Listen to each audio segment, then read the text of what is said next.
Hey, what's up? It's Daniel with Unsupervised Learning. I'm building AI to upgrade humans.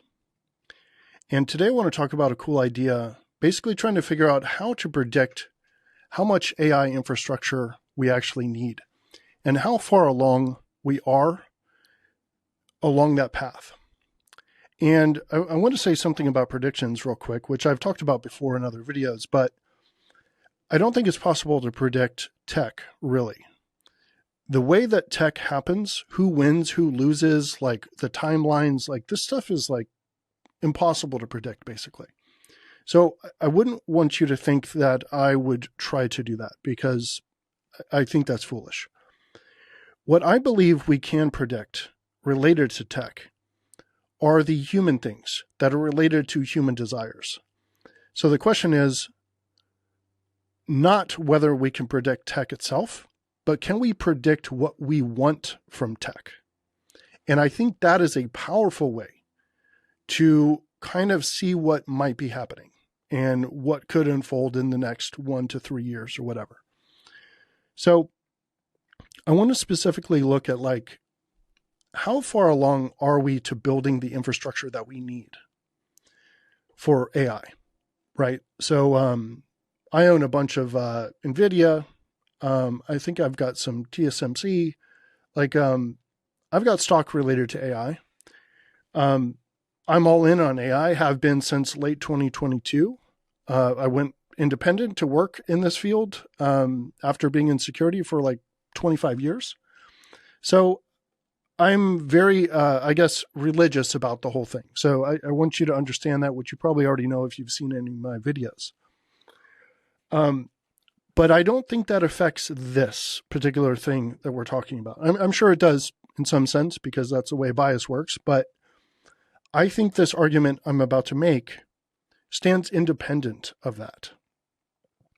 So essentially what I'm looking to figure out is how much infrastructure do we need? How many GPUs do we need? How many data centers do we need?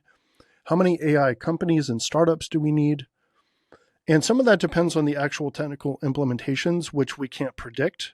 So we don't need to go too deep into that, but I'm just trying to figure out, are we at like 13% of how much AI we need? A lot of people think we're at 85%, for example. They're like, yep, that was pretty much it in 2023 and 2024. And now it's mostly hype and it's just going to die down. So they think it's like 87%. And it's pretty much done. It was a cycle, whatever. Other people are like, no, we're just getting started. We're at like 3%, but it's going to grow over the next 5 years or whatever. And I guess I'll just spoil what I think the answer is. I think the answer is we're at like 0.000. I don't know how many zeros, like 8 zeros and a 1% of where we need to be. Or where, more specifically, where humans will demand that we get. Okay. So that's the point I want to make here. And the way I want to get there is by asking a question. What are we actually trying to do with AI? What are we trying to do with AI? So I want to walk through a few ideas there. So one cool idea here is learning from the past and anticipating the future. So we are sitting in the middle here in the current present moment, and we could use AI to look into the past, find things that went wrong for the purpose of adjusting our current behavior, right? On the other side, we could try to anticipate, based on everything we currently know, try to anticipate what's going to happen in the future. For what reason? Same exact reason, adjust our current behavior. So I think this is a paradigm, this is an idea or a concept that's extremely powerful. And so the question is, how much more of this do we need? How much more of this do we need? Or how bad of a job are we currently doing at this? And how much more could we gain if we were doing it much, much better? So I won't even give my answer, but probably kind of rhetorical. All right, next idea. I would say that for any given situation, for any given operation or thing you're trying to do, There is a current state and there is a desired state. And there is a delta between those two. And I think this is a really powerful concept. It automatically asks a question. It demands a question. How do we get from the current state to the desired state? So I ask you again, how many situations do we have worldwide, human civilization wide, where we have a current situation that we're not really happy with, and we either need help coming up with a desired state, or we already have a desired state clearly in mind, or maybe we have thoughts about a desired state, but we could use some help articulating it. But either way, we want to get to this desired state, which AI could potentially help us articulate the desired state. But either way, how are we doing on understanding our current state, perfectly articulating our desired state, and figuring out the delta between those two? Think education, poverty, climate, health, aging, politics, war. Just think all the whole scope of human problems over the course of history. How are we doing on this? How much potential is there to do this better? That's the second one. And the second one really brings up this third one. What are the actions that we should take to make the transition? This is incredibly powerful. Can we use AI to understand the current state? Can we use AI to articulate and structure and build and communicate the desired state? And most importantly, what's the plan? How do we transition from one to the other? How much do we need this middle piece? How good of a job are we as humans doing at executing on this middle piece? I would argue not very well at all. And we haven't been for centuries. Well, I mean, you could argue it could go way worse. Totally. Absolutely could go way worse. So sure, we're not all dead yet. So that's good. But if you look at the course of history, it's just like folly after folly. And we're currently in a whole bunch of it right now. And it's a bad situation to be in. So I would argue that this yellow piece right here in the middle is extraordinary. It has extraordinary potential for what we wish we could do with that yellow to transition to this desired state. So let's break these three down even more. When you look at the current state, you talk about, okay, let's understand the current state. How granular are we talking about, right? Because you could go from like a coffee cup with like an amount of hot liquid inside of it. And we could ask the question, what is the current state of this liquid inside this coffee cup? What's the current state of the coffee? Well, you could ask lots of different people about this. You could ask a philosopher, you could ask whatever. It's like, oh, half full, half empty. You could ask like a chemist or a physicist, and it's like, well, what do you want to know? Like how many atoms, like how excited are they? What the location of all the electrons? Certain parts of this question for a given object are just not knowable. Like what is the state of all atoms and subatomic particles in, say, a pen or in a cup of coffee, or the state of a human, for example? You say, how is he doing? How is she doing? Well, what do you mean? I can't give you a full rundown of every atom in their body. So the question is, what level of depth do we need to be able to answer that question? And that comes down to how much telemetry can we get? How much data can we get coming off of this situation?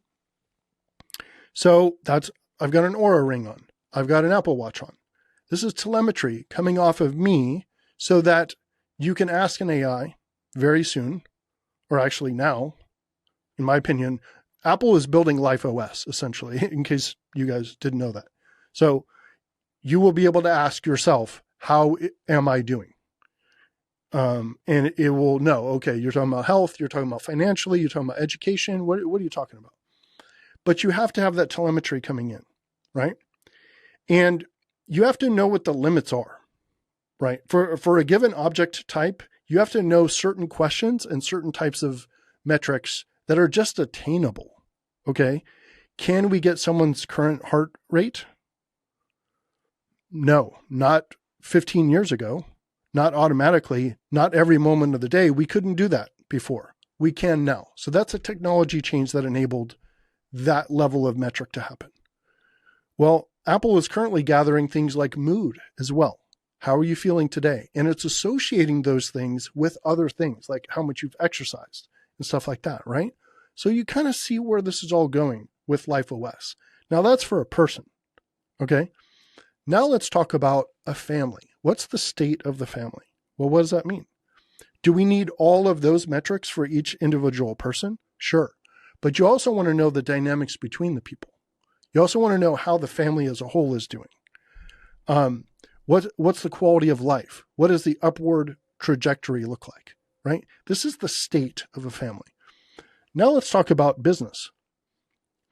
Companies. What is the state of a company? Well, what are we talking about? It's IT infrastructure with thousands of Kubernetes pods running. What's the current state of a Kubernetes pod? Right now, and also right now, and also right now. How often are we polling these things, both for a human and for a company, right?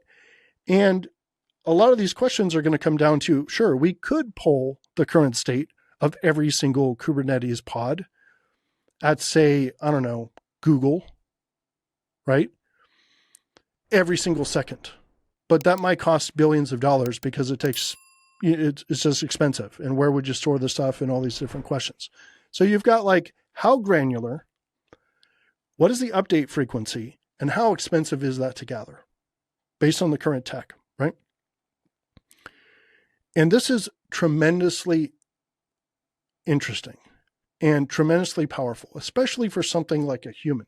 The most important driver for all of this AI stuff, one is going to be business, no question, right? And that's going to have the money behind it or whatever. But ultimately, the bigger thing is going to be humans using this to feel better and be better and improve themselves. That's the entire game here. What are people struggling with right now?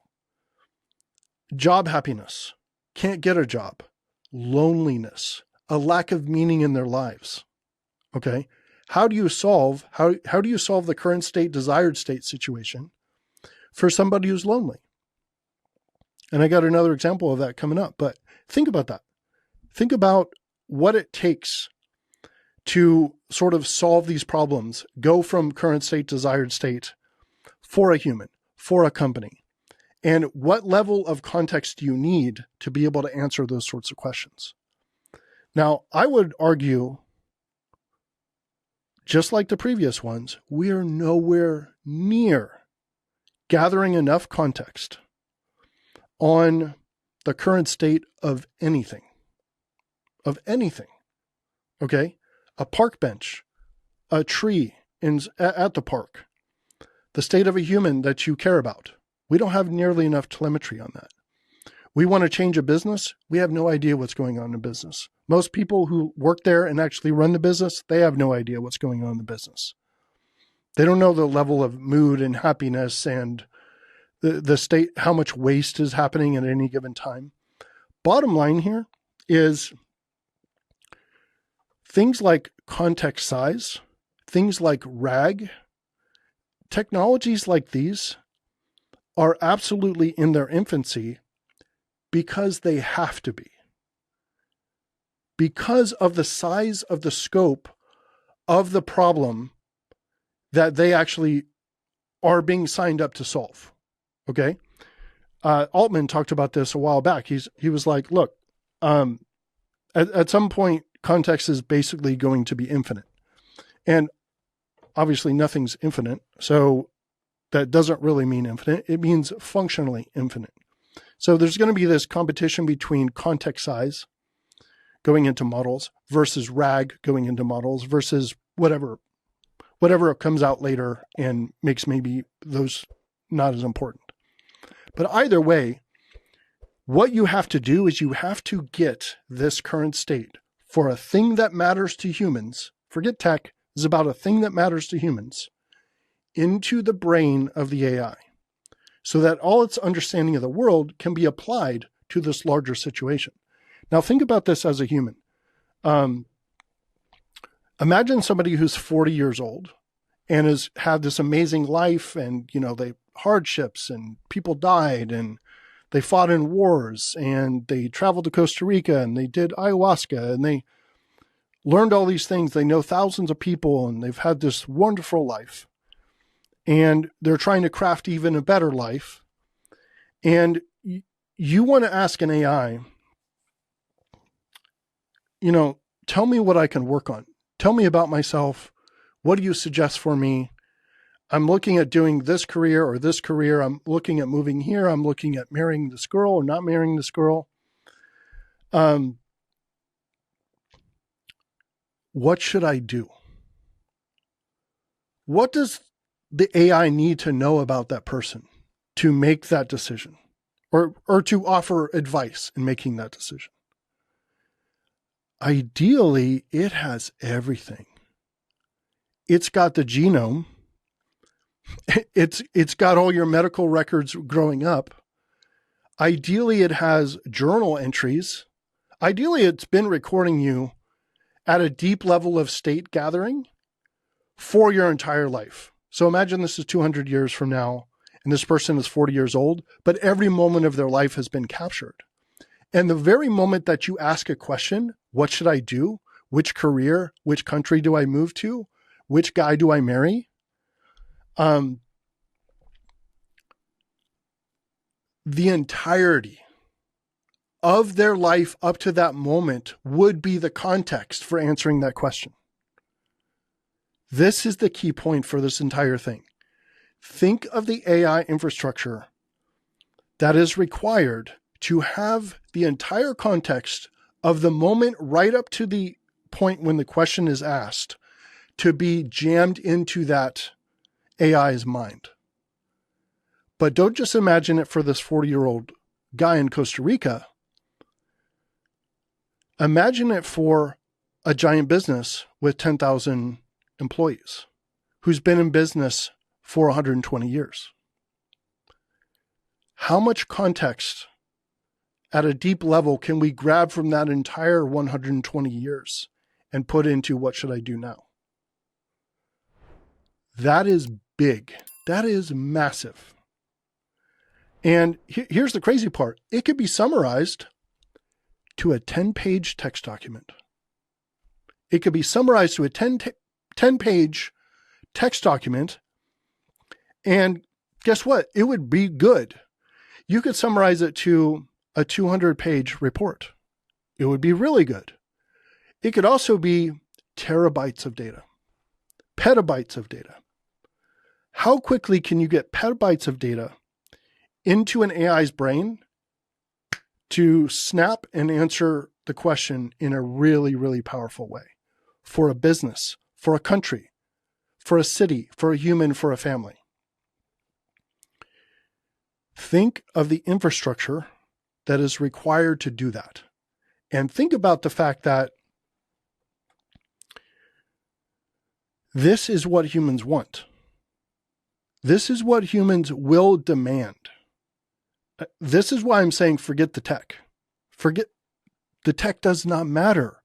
What matters is what humans want. Humans want the most amazing answer ever to that question.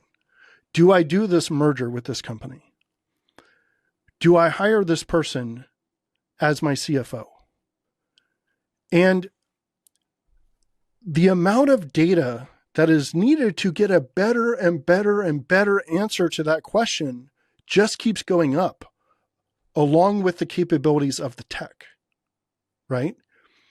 So this is what's so powerful about this paradigm of thinking about this, is that there's kind of no end. There's no foreseeable end coming to how much better it gets when you give it more. And that's why, okay, 200K tokens right now. So, oh, that's a lot. No, it's not. It's not a lot. It's not a lot. Because watch this. The thing a human wants to do is to say, hey, I've got an idea for a concept for this really cool miniseries that's going to be on Netflix. It's got anime, it's got Harry Potter stuff, but it's in the stylized thing, kind of like The Last Samurai, or what was that? It was called Shogun, the recent animated thing. Anyway, you give it all these things. You're like, I want this art. I want the concept of Star Wars, but it's got to be Harry Potter. But I also want like deep romance, but I want it to be really, really gritty, and it definitely, got to be over 21 to even watch this thing. And there's also violence, and there's also sex, and there's also all these different things. And you basically hit it with that. And you're like, yeah, but I also want it to be kind of like Tolstoy. I really like Tolstoy. And it's going to go and write you and build you a complete movie, a complete series, and do all these different things with agents, all the stuff that's coming out that's kind of inevitable, right? How much does it need to know to be able to do that perfectly? It's got to be able to read into everything you're saying. It's got to have all the capabilities of actually doing the video and the art creation and all this stuff. But the more it knows, the better this thing gets. And that doesn't really stop at any time soon, right? So this is needed for business. This is needed for creativity. This is needed for human thriving at an individual and a society level. There is no end to how much we will demand this thing. I'll give you another example here. Because of this assassination that happened with the head of United Health. And I talked about this in my book, The Real Internet of Things, in like 2016 it came out. And I've recently done a whole series on like modernizing it, and it's got video and everything. So you should check it out. But point is, what I talked about in that book was walking down the street and having sensors all around you. This is the vision that I'm seeing for everything. You have sensors all around you. The current state of the world, this thing on the left here, this current state of the world is the thing that your AI is always monitoring for you. Your DA, your digital assistant, right? It could see behind you. It could see above you. Why is it seeing above you? This is dystopian, but this is real. Because of drones. That's why. Why is it seeing behind you? Because someone might walk up behind you with a big backpack on and a mask and pull out a gun and shoot you. So what your AI has to be doing is watching everything all the time. And guess what? If you're a VIP or you just have some money, you're going to have little drones flying around, looking at everything, looking down. Hey, why is that car moving like that? Hey, move to the left, cross the street. I don't want you over here. Your little earpiece is going to be giving you these little guidance things. It hears your stomach rumble. It's like, hey, there's Thai food up there. It's your favorite restaurant. I already pinged Jeremiah. He's got your favorite table. I turned on table tennis. So when you get there, table tennis is on. It is monitoring the state of the world and changing the state of that world and preemptively watching for the state of the world to make sure it doesn't turn into an undesired state for you 24/7, like every second. Boom, boom, boom, boom. It's reading every API. It's looking at every person. It's pulling up their daemon to see if there's information on them. Like, should we go introduce ourselves to them? This is the parsing of the current state of the world around us at all times. That, once again, only gets better and better with more tech, right? You could do this a little bit in 2025 and 2026 and 27. That'll be pretty good. But wait till you see it in 5 years. Wait till you see it in 10 years. It will be absolute sci-fi stuff. And again, you don't need to think about the tech. You only need to think about the fact that humans wish they could see around themselves at all times. They wish they had that tech on all of their kids at all times. So when some white kid jumps out of a pickup in the front of the school and runs into the thing, and he looks like he's over 18, but probably 19 or 20, and he's got a backpack, suddenly the earpiece in your kid's ear and in the ear of the principal and everyone else, boom, there's data happening. Why? Because there's drones flying over. This is a monitored state of the world that AIs parse and hand to the people who care about that state. And going back to the first point, there is so much you can gather. Everything's going to have an API. You're going to be able to pull all this data, but okay, why am I pulling gigabytes of data all the time? Can I even process it? The answer is no, you can't, which means we won't pull that yet. But that will push us to be able to process it. Oh, now we can. Now we'll pull more data. This will just keep ratcheting up and keep ratcheting up until you eventually have something like Neuralink and you just kind of know the state. The same way you see color, you will know the state of danger, right? And I believe all this is inevitable, but it's so far in the future, like you don't need to worry about it. But what I'm trying to do is show you that it's obvious that sort of push is happening from humans because that's what we demand, right? So that's kind of where we're going. And how it'll happen and who will do it or whatever, who knows? Nobody knows. Could be a giant single corporation that does everything, or it could be a million different startups. Who knows? It's impossible to predict. The point is, we will demand this, and we will demand it gets better and better. And the deeper you go on how granular, and the more often the updates to the frequency are demanded, and the more the cost goes down, the more we will have. This thing just goes crazy, okay? Now we talk about what's the desired state.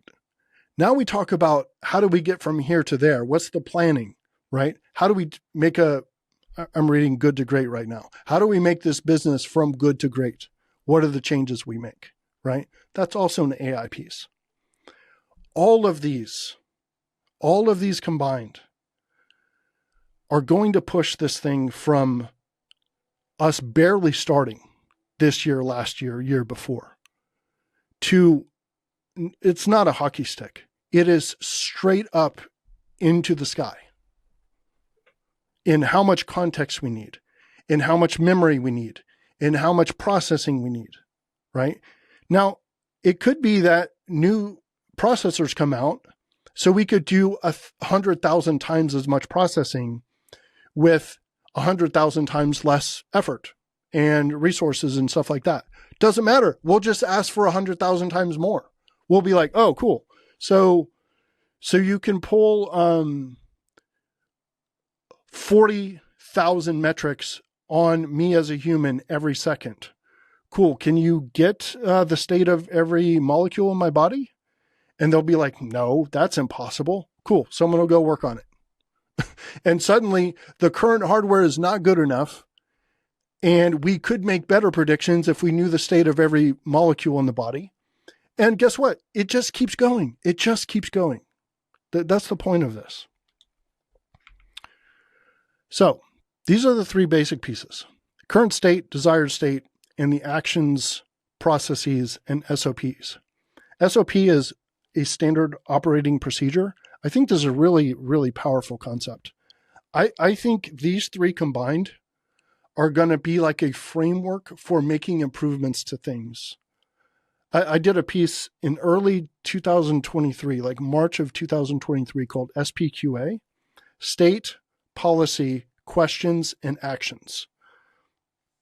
State is state of the world, exactly like this. Policy is the desired state of your company or your life or whatever. Questions is like, what are we asking to this AI body of knowledge?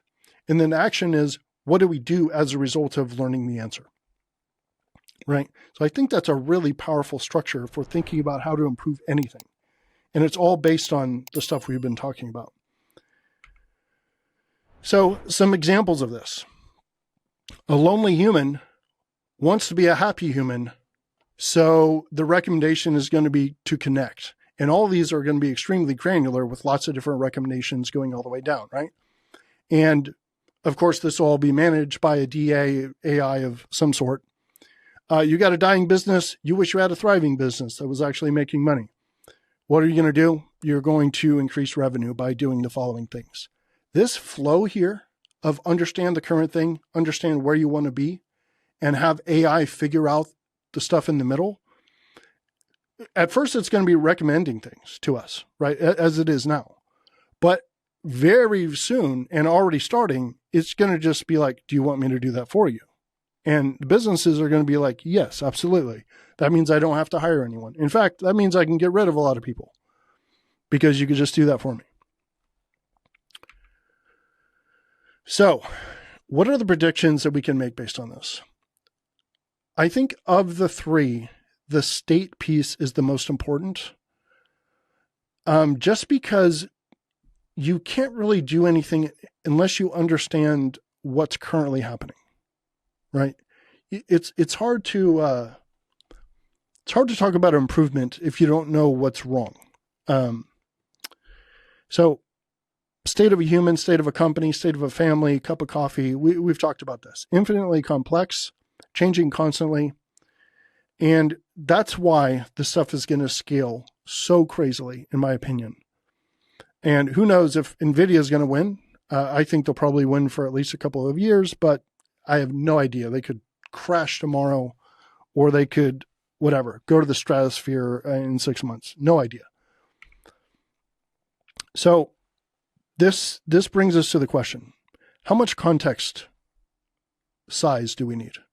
How many tokens do we need to be able to put into context? How big are RAG systems going to get? How many GPUs do we need? How many startups do we need in the AI space? How much AI do we actually need? That is ultimately what we're trying to answer here. And my answer to that is enough to constantly poll the state of everything we care about, and then take actions to fix it, to get it into the desired state. And I think that is a metric crap ton of AI. And that's why I think we're at like I said, 10 zeros and a 1 on where it's actually going.